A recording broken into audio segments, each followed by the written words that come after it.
The roar of tank tracks and artillery shells is no longer the sole master of the war on the Ukrainian front lines. In the trenches, where soldiers from both sides faced each other until just yesterday, autonomous systems are taking over those dangerous missions. Old military doctrines based on human power, rifle-wielding infantry, and traditional armored units are giving way to a silent, deeply advancing, and flawless robot army. One of the most concrete, striking, and recent examples of this revolution took place just a few days ago on the northeastern front, right before the eyes of the whole world. The Ukrainian armed forces launched a modern operation with their robot armies to capture a strategic area in Kharkiv. The location is precisely the Novo-Platonovka village of Kharkiv.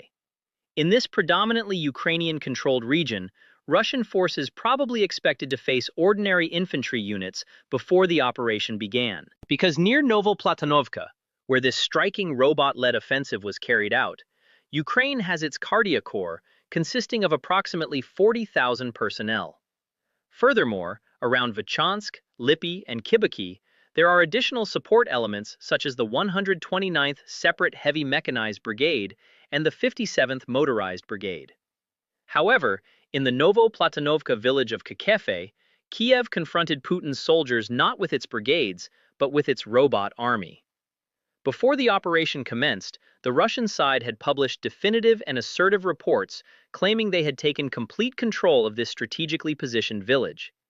Yet Kiev had already sent its robot armies to surround the village. The 115th Separate Mechanized Brigade, attached to the 10th Army Corps of the Ukrainian Army, undertook the robot operation. Instead of dragging soldiers into dangerous street clashes or subjecting the settlement to heavy artillery fire, ground-based autonomous robotic systems were deployed directly onto the field. Navigating through destroyed buildings and rubble piles in particular is impossible for traditional wheeled vehicles. But for these tracked and sensor-equipped robots, it was practically a routine parkour walk.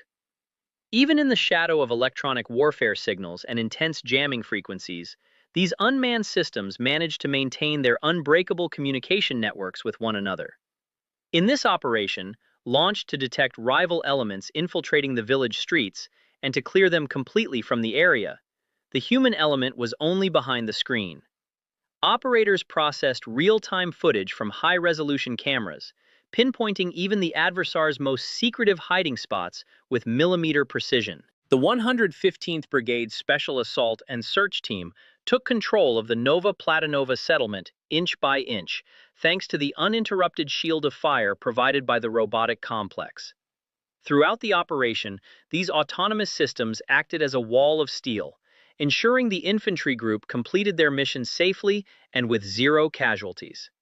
This was not merely the capture of a single village, but also the first major field test of how resilient autonomous vehicles can remain under intense electronic warfare and signal jamming. At the end of the operation, the Novo-Platonovka village completely fell under the control of the Ukrainian Defense Forces. And this unique success was recorded on video, moment by moment, and announced to the whole world. This flawless robot-led assault did not just gain Ukraine a geographical village on the Kharkiv front. At the same time, it destroyed the adversary's efforts to establish psychological superiority, very clearly proving who held the actual technological initiative on the ground. This tremendous success became a revolutionary milestone, demonstrating how strategic points could be defended and quickly recaptured without risking personnel lives. However, Ukraine's technological moves on the front lines were not limited to the Novo-Platonovka operation alone. During May, a much more advanced integrated operation was carried out in the Kupiansk direction, astonishing even military experts. This time, the leading actor on stage was the legendary Lava Regiment, attached to the Khartia 2nd Corps. The Lava Regiment adopted a completely unmanned and brand new concept of warfare to capture a heavily fortified Russian position. Not a single Ukrainian infantryman set foot in this dangerous zone. The counter-move was launched with a magnificent harmony between drones, providing flawless aerial intelligence and coordination, and armed ground robots advancing relentlessly on land. Drones scanning the area from above provided a real-time stream of coordinates to the robotic vehicles on the ground, elevating a scenario of an airborne observing commander and an executing soldier on the ground to a completely digital dimension. When enemy elements peeked out of their trenches, they did not face a tired or hesitating human, but only optical lenses and barrels capable of calculating targets in mere seconds. This simultaneous synchronization established from the air and the ground by two different unmanned platforms eliminated all blind spots in the defense lines. This fully robotic pressure network built from the air and the ground managed to collapse the defense line inside the fortification within seconds. While a rival element of about 10 people was completely driven out of the area, the position was thoroughly cleared by Ukrainian forces in an entirely unmanned manner from start to finish. This incredible event was the most concrete and flawless proof that the concept of full robotic clearing had transitioned from a theoretical fantasy into a smoothly functioning routine on the battlefield. Moreover, what happened on the front of the 3rd Army Corps revealed how capable these machines are, not only in offensives, but also in stubborn defensive missions. An autonomous system named Droid TWW-12.7, equipped with only a 12.7mm machine gun, defended a critical intersection single-handedly for exactly 45 days. Controlled by an operator exactly 10 kilometers behind the line of contact, this machine neutralized all infiltration attempts by the opposing side, preventing even a single Ukrainian soldier from being harmed. This 45-day robotic defense process was not just an endurance test. It was also the birth of a brand new logistical model regarding how batteries are charged on the front lines and how ammunition is resupplied via unmanned vehicles. The thermal cameras on the system detected the slightest movement, even in the darkest of nights, rendering the adversary's traditional infiltration tactics completely useless.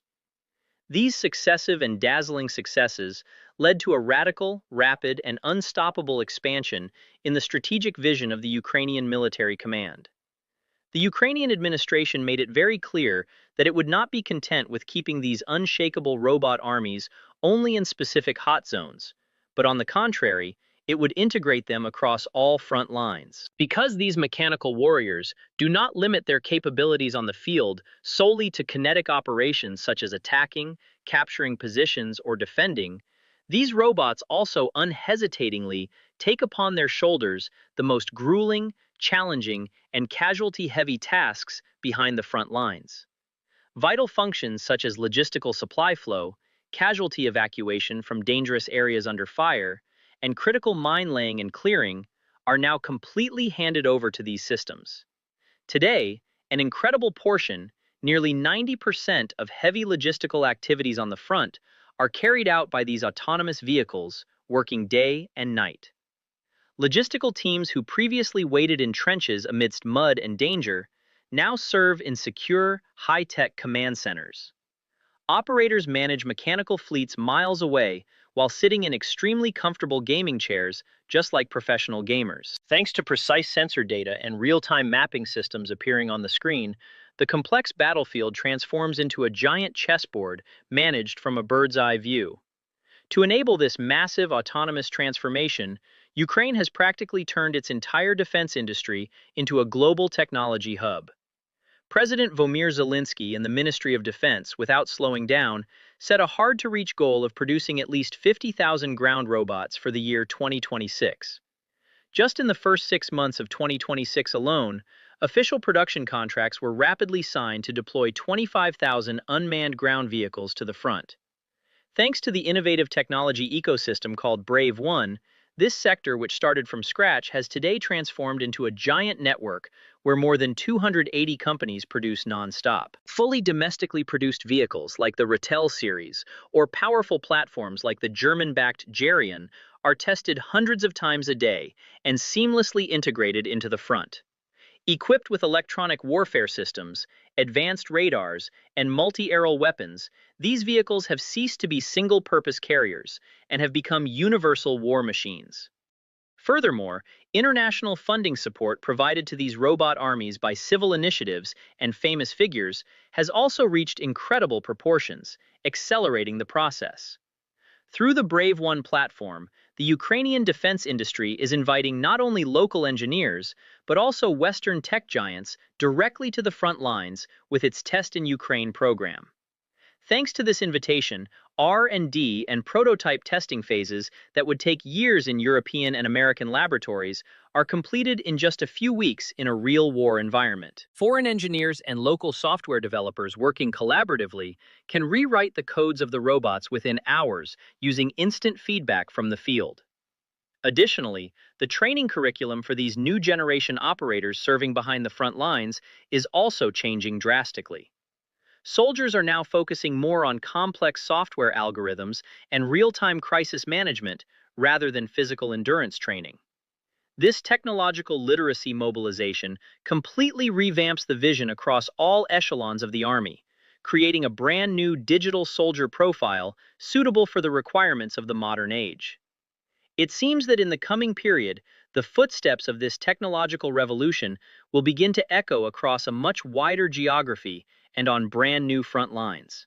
Lines where the most intense clashes are intertwined, especially places like Pokrovsk, Chasyar, and Toretsk in the Donetsk region, could become the new main headquarters for these robot armies. Against the intense electronic jamming activities in these harsh regions, these new generation robots will have the ability to continue their missions even if communication is severed, thanks to AI-supported autonomous decision-making modules that will be integrated into them.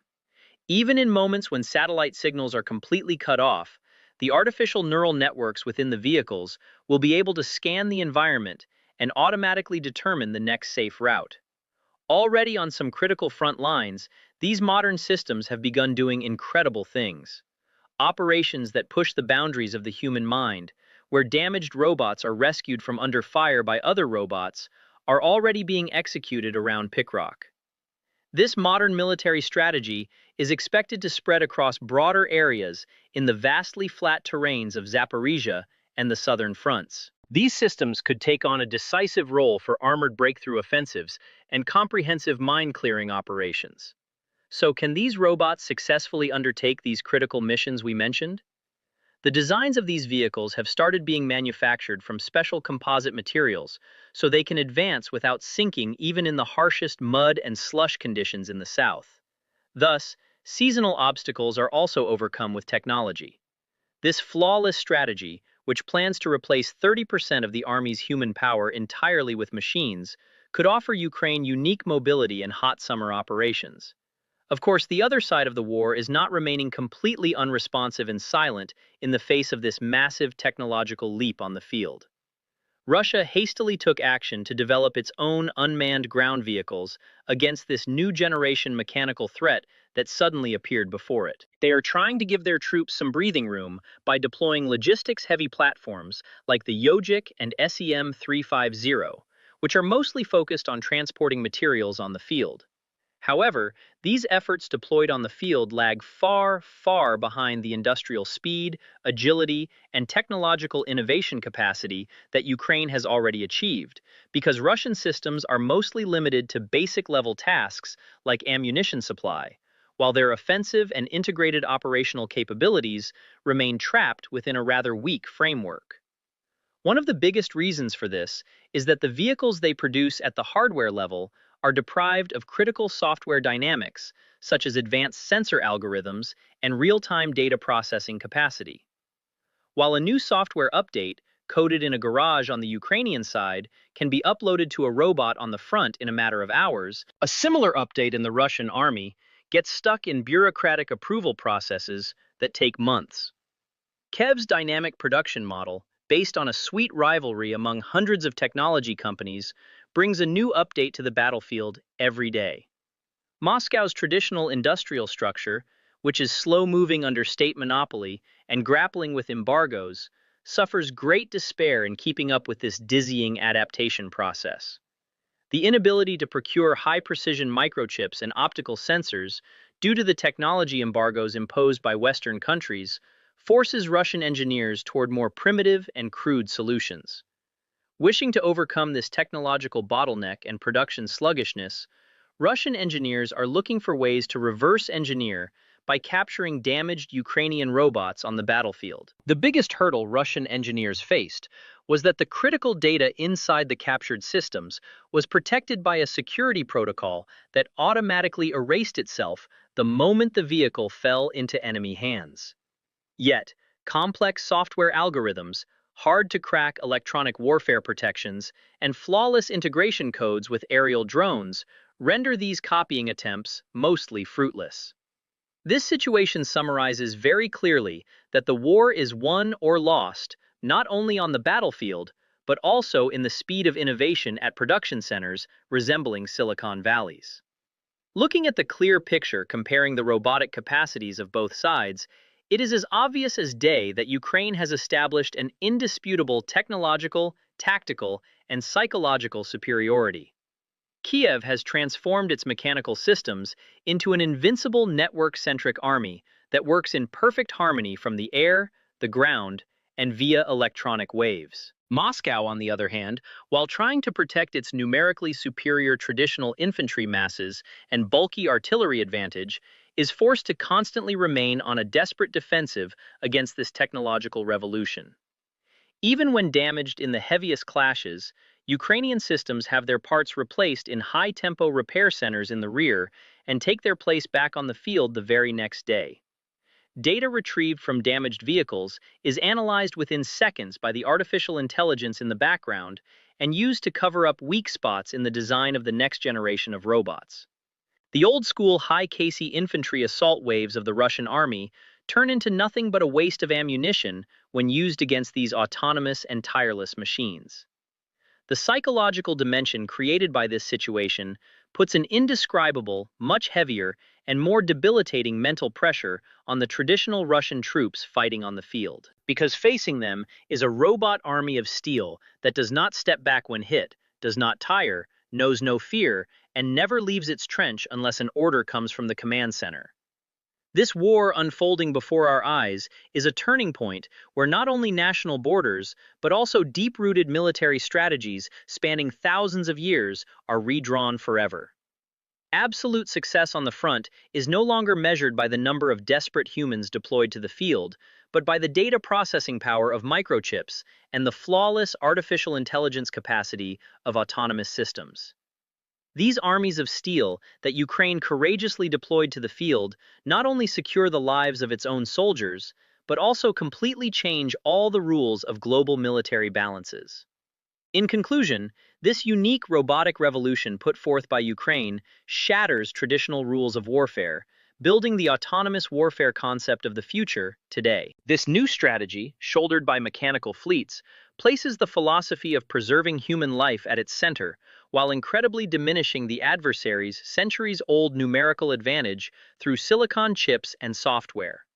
From the most deserted villages of Kharkiv to the supposedly impassable trenches of Kupiansk, there are now traces of these silent, cold-blooded, and flawless machines in every meter.